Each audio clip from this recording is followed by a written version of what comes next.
Leaders Live, where I get a chance to chat with luminaries in e-discovery and related areas.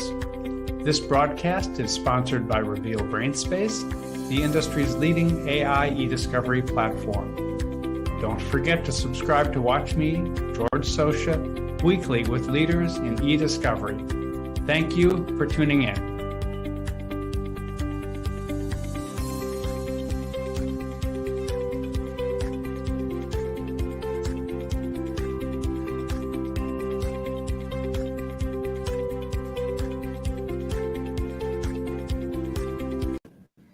Welcome to eDiscovery Leaders Live, hosted by ACEDS and sponsored by Reveal.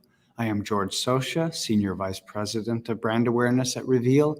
Typically, each Friday morning at 11 a.m. Eastern, I host an episode of eDiscovery Leaders Live where I get the chance to chat with luminaries in eDiscovery and related areas.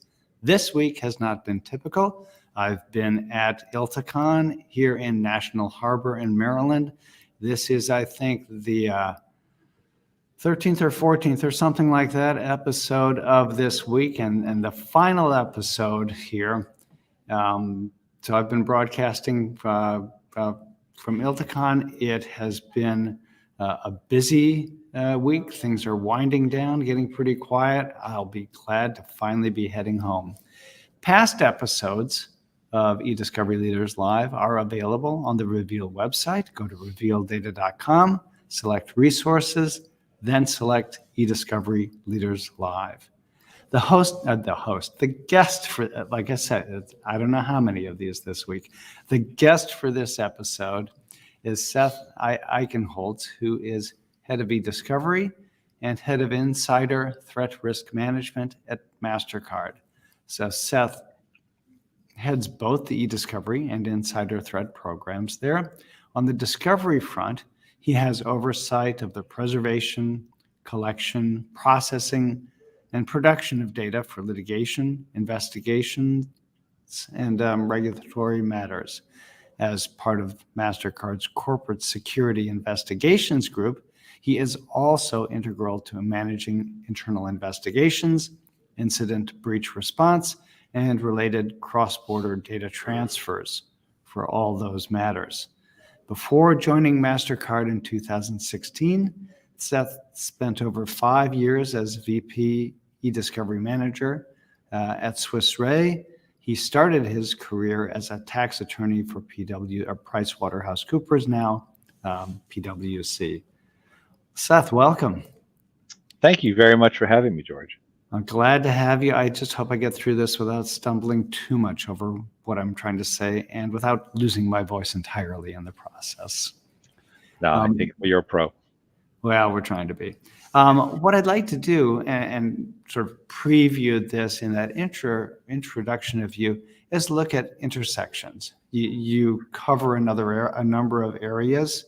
Let's talk about the intersections between those areas: legal, process, privacy, e-discovery, security. Yeah, I mean, first of all, I appreciate being called a luminary because I've been called a lot of things. That's not one of them. So much appreciated.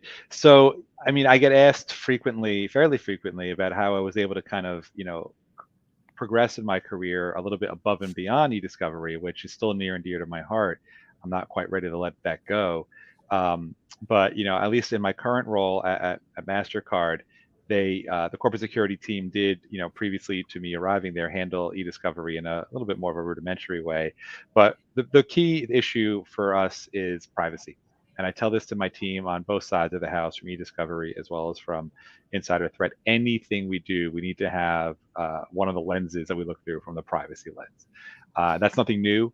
But it's one of the connective tissues that I really think it keeps my job interesting. And frankly, it's one of the most important relationships I have internally with our counsel, our privacy counsel, that is, because oftentimes I need them to understand our perspective. And, we do have an approval-based process for whether it's monitoring people on the insider threat side or gathering data from a traditional discovery side. The privacy process is sacrosanct to us, and we take it very seriously.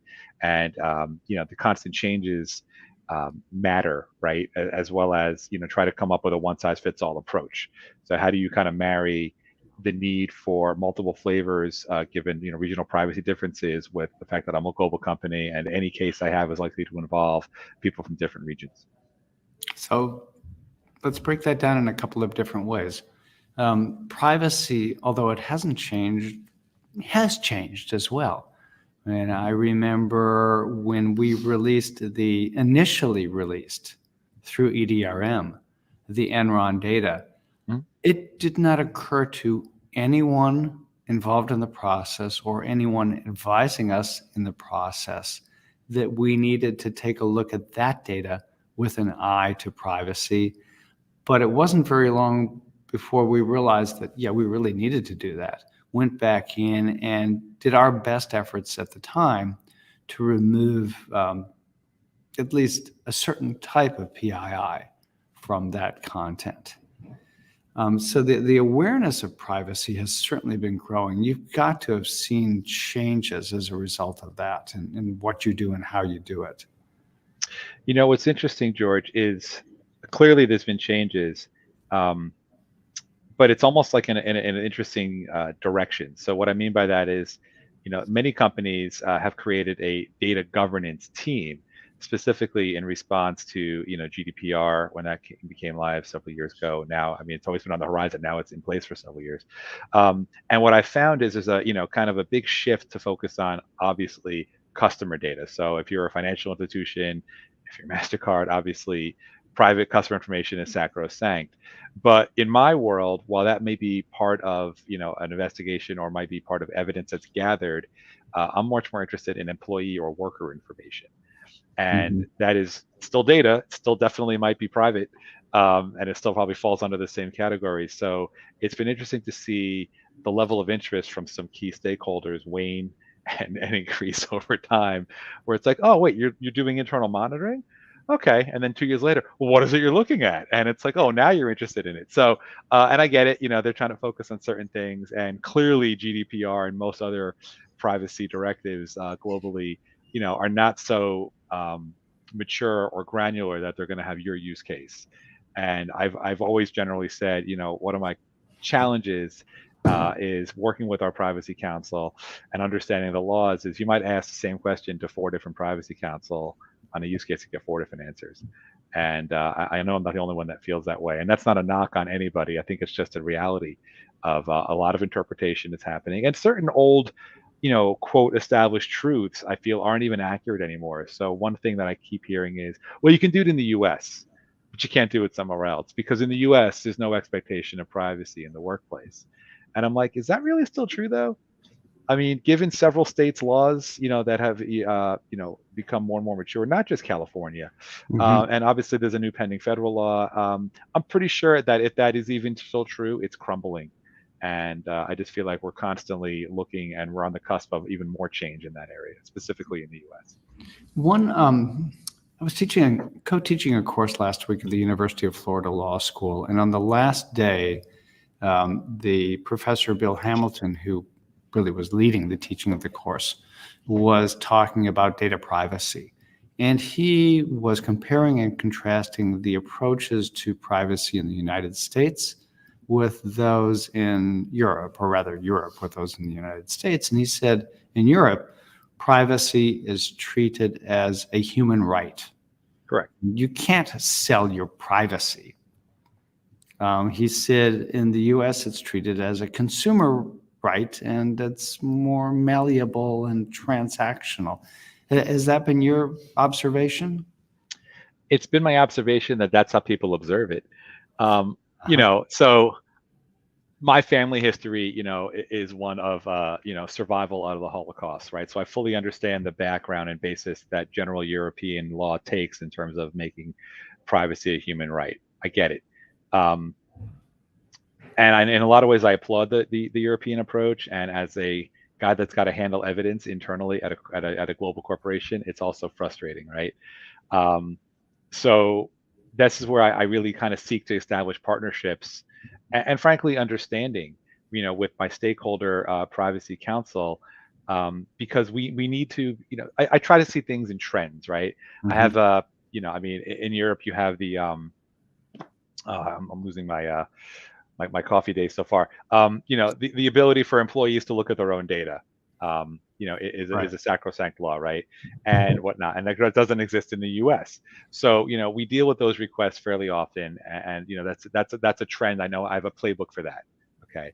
Um, and so I try to look at the different investigations or litigation we see as it falls into a certain block, and I try to not have to reinvent the wheel when I need approval for something. And I certainly will welcome, well, wait a second, why are we doing it this way? Or why do we need to do this from the council, especially as we have different people filling different roles as people move on to different jobs.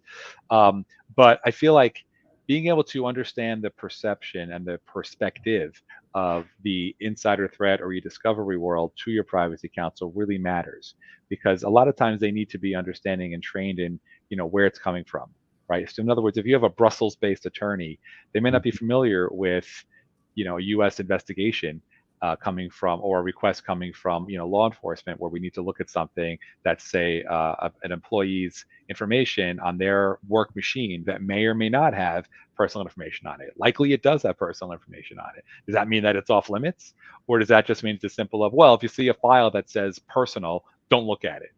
Okay, we can have that conversation.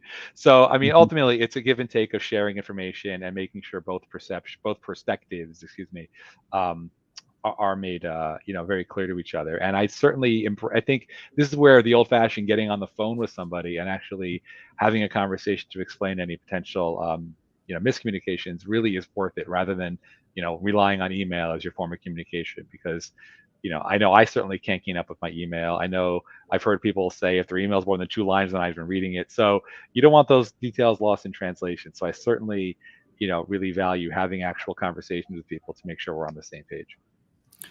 From what you said, it sounds as if one of the things that you want, not surprisingly, out of privacy counsel is an understanding of the various laws and how they apply.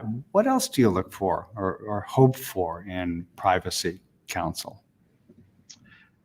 Consistency of approach, and I guess the thing that I hope the most is see the proper analysis, in trying to interpret a very specific regional law. Because, like I said, these regional laws are not going to tell you, oh, but this is okay, but this is not. It's never quite that black and white. So I have worked with several outside counsel firms outside of the U.S. who I feel are just guided towards, we're going to assume it's a no, you can't have access to that, or you can't do it because we don't really like it, or we don't have enough experience with this part of GDPR, this potential interpretation of it, that we feel comfortable offering that to you. And that's fine if it's a risk-based approach, but what about the old-fashioned, eye-racking a situation, and let's really do the analysis? And I've pushed back several times, especially when it comes out of my budget. When counsel gives me an answer, I'm happy to take an answer I don't agree with, but not if it doesn't have the proper analysis. So let's talk about the issue. Let's talk about what data we're pulling, what it may or may not have in it, and if it's too aggressive, or if it violates something or it doesn't. Let's take a position. Does what you're looking for differ when you're focusing specifically on insider threats? What you're looking for in counsel?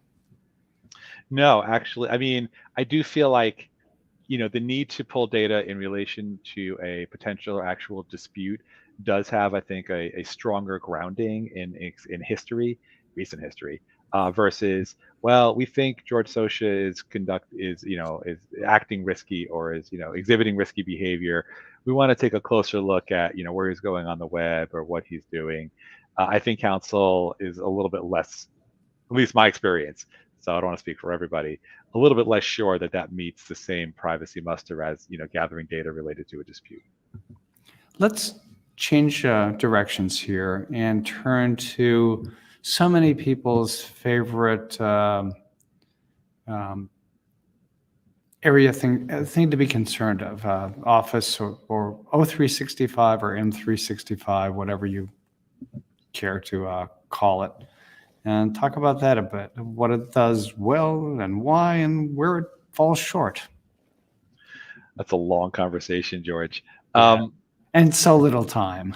So here's where in my experience, here's where 365, and obviously everything I'm saying is not on my company's behalf. It's my own words and my own thoughts. It works really well if you're a smaller entity with generally smaller volumes of data. And there's lots of new programs and tools that Microsoft keeps putting out, which in theory and in some practice are fantastic. Um, it's when you're a part of a much larger, broader organization that has exponentially larger volume of data that it has to account for. And when I say data, I mean it's anything, right? It's not just limited to your chats and your emails. It's, are you working with your SIEM, which is your security information event management tool?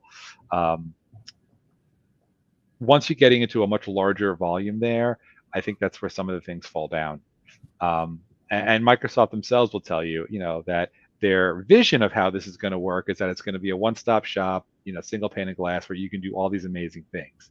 So as a practitioner and as somebody who heads up that group, like, that's amazing. And then you see it, you're like, yeah, but it can't do this right, and that's problematic, and that's got no real time frame on how they're going to check it out, but they're looking at it. And so you realize, of your suite of tools, you can use this, but not this. And that one ties to that one. So neither of them are really that good. So, and ultimately it becomes a big mishmash of things you can use within it and things you have to use separate tools for. So this goal, if the goal is, and for me, it generally is to have a small number of panes of glass to deal with a certain thing, whether it's preserving evidence, gathering evidence, seeking logs about information. I just don't think it's there yet. And again, one of the things, Microsoft is so broad and so big. My understanding of their structure is they're very siloed. So people who work on this part of 365 are not the same people who work on that part of 365, and they don't always speak to each other, even though the tools in some way may relate to each other. So we're constantly on the phone with Microsoft, and it's like, oh, well, we didn't know that. We'll take it back to dev. And I'm like, how do you not know that? It's your tool. I know it. I know that's an issue. And they're like, well, that's because it's not really our tool. That's their tool, even though we're all part of the same company. And that's true of any company, right? So I think it's unfair to malign them. And I do think they're trying to do the right thing. I also think they're trying to do a lot of different things that, in a lot of ways reflect, I guess, my own career. They're trying to do the EDiscovery thing. They're trying to do the security monitor thing, and trying to find the connective tissue behind those things. And then there's also issues with privacy. So one of the things that they're doing is trying to come up with a process for using a sentiment analysis type tool to monitor the various types of communications that go through it, which is terrific. But every company is going to have their own unique perspective and process related to seeing things through a privacy lens. So it's one of those things where you can do it from a technical perspective. Are you allowed to do it legally? And they kind of obviously are open-ended on that because they can only have so many flavors of the tool. So we are very much engaged with them. We are very much eager to take advantage of the tools. Some of them work kind of cool. Some of them kind of well. Some of them less so. I've been to several conferences where suddenly it becomes a let's beat up on the Microsoft guys. I'm not going to do that here. I know several wonderful people who really do a good job there and are trying to make their tools better. But I also know there's a reason why there's a market for tools that sit on top of these 365 tools to help them, help them out a little bit. Yeah, my impression is that with, for example, their EDiscovery tools, they're really actually designed only to get you so far, and with the intent that others will pick up and build on and extend out from there to create a more complete offering. I don't know if that's where things are at these days. I don't know if that's how they handle it on the security side. Any thoughts and comments about that? Well, I think their EDiscovery offerings maybe are a good microcosm of the larger offerings, which is, in theory, that's amazing. And especially, it also depends on where you're coming from, right? If you're coming from a much more rudimentary tool, or you were still pulling hard drives, or you're still pulling Exchange, mailboxes, yeah, it's great. You have a lot more functionality and whatnot. The devil's in the details. So, as an example, when we first started utilizing it to start, from a preservation perspective, we were proliferating Teams usage. So we wanted to make sure we're preserving both Teams as well as email. And that's part of their wizard process. And we learned that if you were more than a certain number, if you had a user who had more than a certain number of Teams affiliated with their account, the process would fail. Sorry, we couldn't preserve this person's data. He or she had more than X number of teams or something. So what do? Do I have version 1, 2, 3, 4 of the same custodian? That's not great. So it's one of those things, we call them and it's like, yeah, we didn't know that's an issue. We'll bring it back to dev. And that's when I was like, why do I know that's an issue? And you don't know that's an issue. Okay. So along those same lines, they have a whole suite now that's come up in the last year, maybe even less, of security tools where me, myself personally, and my team are testing it. And, it's the kind of thing where if this was set up a certain way, meaning do you have, your HR directory associated with it? And do you have Active Directories that are feeding into it and whatnot? It's going to work pretty cool. And it's like, yeah, but we're not able to do that. So the tool basically doesn't do the 4 things that we were hoping it can do. And then, when you talk to Microsoft, it's like, yeah, well, we're going to get there. Maybe in Q3, maybe in Q1 from 2 years from now. And, so and it's challenging for me because I have to message upwards to my senior executives who need to know, do we need to open up our collective corporate wallets and buy a separate tool? Because we'd love to take advantage of the E5 license and use the tools that don't cost us any money. And then from an internal perspective, working at a big company, I can tell you it's really great to be able to use a tool that's already set up and stood up in its own cloud. I don't have to deal with architecture and the security architecture associated with it, or move it on-prem, which adds, I got to bring the data center into it. I'd love to be able to tool that I know I can access, that's authorized in terms of the security issues, and I can just work with it and then create the policy and execute on it. But so that's a lot, half my time is spent trying to message upwards what does and doesn't work, and where are we going to have gaps, and how long are those gaps going to last? If the tool's going to be ready in 6 weeks, great. 6 months, okay. 6 years, I got to find a tool in between. And then when you kick off an RFP process for a new tool, as you know, that could be a year. So, it creates a lot of corporate make work where rather than just kind of doing the actual cool stuff that my team is supposed to be doing. Let's switch directions a little bit once more, building on something you just mentioned, and talk about collaboration tools, which since the onset of the pandemic have gone from aspiring and not used by many to quite widely used at this point. What thoughts do you have on best practices for managing the channels? Well, I will start with, that's also one of the really key connective tissues between EDiscovery and security inside our thread, is being able to access, manage, collect data from a communications perspective, right? It's no longer just emails. I can tell you most companies are not thrilled with having a single specific collaboration tool. So in other words, if your company is saying, all right, here are our 2 or whatever number of authorized collaboration tools, to anyone who's sitting here from a discovery perspective or a security one, you want to see what else is on the network, because I can always guarantee as a best practice, you probably have other collaboration tools that are probably not authorized that are being used. And Absolutely. as we know, we definitely have a responsibility to account for those. So that ties to my next best practice, which is education. I actually am very proud of, I kind of hand wrote what ultimately became a script, which became a training module to explain how, look, we have lots of different collaboration tools that are available. Many of them are authorized. Some of them are authorized. Those are the ones we want you to use for business purposes. And then you have stuff, WhatsApp, ephemeral messaging, that may or may not, or likely is not authorized. We are aware that they're very popular, very common, and in certain parts of the world, it's the only option. And it becomes a bit of a challenge to, navigate that if you're not an attorney or not a security professional who's trying to figure out, I just want to talk to Bob, my client, and he's in China and he's only using WeChat. What do I do? And I don't have a hard answer for that, but I do know just using the tool you want to use and you don't really care isn't a great option. So, that's really a best practice, I would say, is to communicate with your company what is authorized, what is unauthorized, what is centralized, what is not centralized. And it kind of goes into a more rudimentary conversation of what are the effects of a legal hold? Because that comes into play. And it's similar from a security perspective. If you need to monitor people's activity, well, are you knowing where they're going? If they're using a collaboration tool that you didn't know about, you're probably not monitoring it. So all those things are definitely best practices, or at least things to think about for best practices. Looking at these different pieces together, it seems to me that the world is changing hugely around us. B, that we've got a lot of different components, but C, that there are commonalities that spread across all of them. And it seems like some of the commonalities are, how do we, for any of these purposes, work more effectively with this proliferating range of types of applications people use. What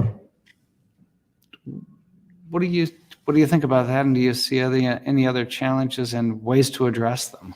Well, one challenge that I think is going not talked about enough, at least I don't think it's being talked about enough, is with all the proliferation of different communication tools, you're creating content. The data volume is increasing. Now, it's cheaper than it ever was, I guess, to process large volumes and store it. But at some point, exponentially large volumes of data still becomes expensive. You still have to have a lawyer or a machine tell you if it's relevant or not, right? And again, in an investigation, it's worse because you kind of are looking just to find the truth of the matter rather than, say, oh, I reviewed all the documents, right? So, I can tell you internally, the messaging when we first moved to Teams was, hey, people are going to use Teams, meaning Teams chats, in lieu of email. So our email volume is going to go down. Not at all. Email volume, if anything, we get emails that say, hey, you missed a Teams chat. So, so it's additive, not right. Replace. Well, I'll say, so the volume has increased exponentially. So some ramifications of that is I'm definitely seeing continually overbroad requests from discovery requests, especially from the government. They have no sympathy. So I think of that the reaction to that is there has to be more governance around. For example, does your company just have unfettered? You want to create a new team site? Go to town. Or are we actually saying, well, wait a second, do you have a need to create a new team site? How many people need access to it? Do you have the ability to conduct one-to-one and private chats, which are collected separately from the standard EDiscovery process built into 365? That's a little bit of detail that matters. So one of the commonalities is, from both a monitoring perspective and from a discovery one, is there's more to look at. There's more to collect, there's more to preserve, there's more to collect, there's more to monitor. So I can't, I frequently will get calls from stakeholders like, hey, this person's presenting some higher risk. Can you just kind of let us know if there's anything that's off?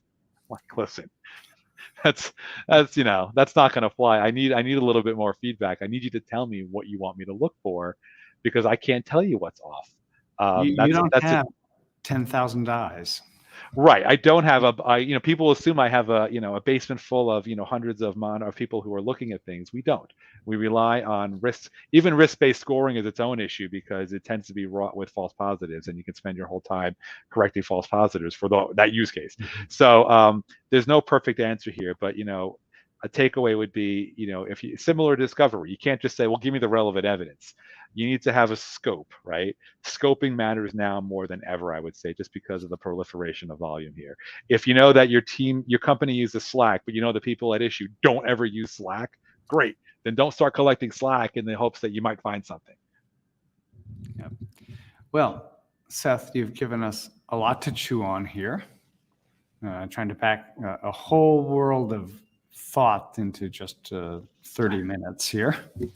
Thank you very much for that. Seth Eichenholtz is head of EDiscovery and head of Insider Threat Risk Management at Mastercard. I am George Socha. This has been EDiscovery Leaders Live, hosted by ACEDS and sponsored by Reveal. Seth, thank you so very much. Thank you, George. I appreciate it.